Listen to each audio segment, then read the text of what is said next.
गावरानी खिमा, अर्धा किलो खिमा घेतला. कांदे, 2 कांदे मोठे ते छान तेलामध्ये होऊ द्यायचे. त्यामध्ये टोमॅटो टाकायचा, तोही तेलामध्ये छान होऊ द्यायचा. आणि त्यामध्ये आता आलं, लसूण आणि हिरवी मिरची, कोथिंबीर असे मिळून मी ते पेस्ट केली. आता तेही 1 चमचा मी टाकते. छान तेही कांदे आणि टमॅटोमध्ये होऊ द्यायचं. आणि नंतर खिमा टाकायचा. खिमाही तेलामध्ये छान होऊ द्यायचं.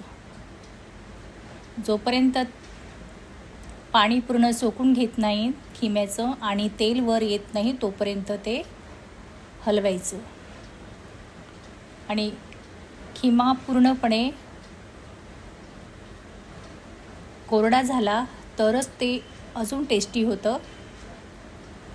तेलामध्ये तो शिजला जातो छान.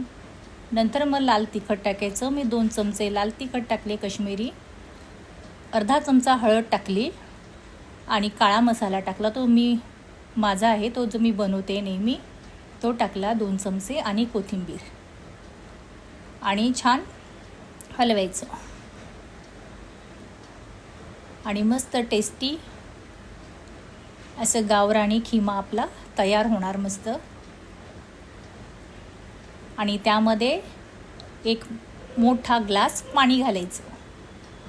पाणी घालून मस्त आता ढवळायचं आणि छान होऊ द्यायचं. त्याला त्या पाण्यामध्येच व्यवस्थित अजून होऊ द्यायचं.